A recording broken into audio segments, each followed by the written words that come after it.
कुछ लोग चाहते हैं नवाज शरीफ लंदन में बैठकर ही सियासत करें। नवाज शरीफ पाकिस्तान आ गए तो इलेक्शन हो जाएंगे। अगर खुदा न खासा उनकी वापसी में ताखीर हो गई तो इलेक्शन में भी ताखीर हो सकती है। सीनियर सहाफ़ी हामिद मीर का तज्जिया। सीनियर सहाफ़ी हामिद मीर का कहना है कि इलेक्शन कमीशन के एलामिये से तो नहीं लगता कि इलेक्शन होंगे। इलेक्शन जनवरी के आखिरी हफ्ते में नहीं बल्कि 90 दिन के अंदर होने चाहिए। बतौर पाकिस्तानी शहरी आइन व कानून का पाबंद हूँ।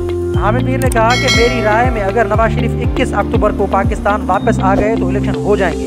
अगर खुदा न खास्ता उनकी वापसी में ताखीर हो गई तो इलेक्शन में भी ताखीर हो सकती है। अगर इलेक्शन कमीशन आईन पाकिस्तान की परवाह नहीं करता तो हर सूरत इलेक्शन जनवरी में हो जाने चाहिए। लेकिन ये इलेक्शन तभी होगा अगर नवाज शरीफ पाकिस्तान आएंगे, वरना इलेक्शन कमीशन इंतखाबात में ताखीर का बहाना बनाएगा। उन्होंने मजीद कहा कि कुछ लोग चाहते हैं कि नवाज शरीफ लंदन में ही रहें और वहीं सियासत करें।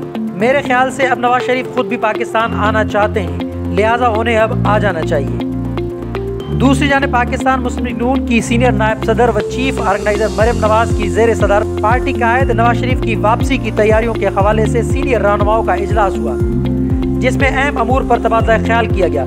पार्टी ज़राए के मुताबिक जाती उमरा रायवंड में होने वाले इजलास में सदर मुस्लिम लीग नून पंजाब राना सनाउल्लाह, परवेज रशीद, मियाँ जावेद लतीफ़, मोहसन शाहनवाज रांझा शरीक हुए।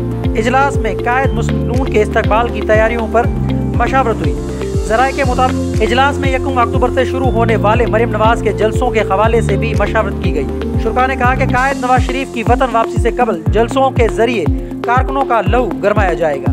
मज़ीद खबरों और अपडेट के लिए जोत न्यूज़ को लाइक करें, सब्सक्राइब करें और कमेंट सेक्शन में अपनी राय का इजहार ज़रूर करें। अल्लाह हाफ़िज़।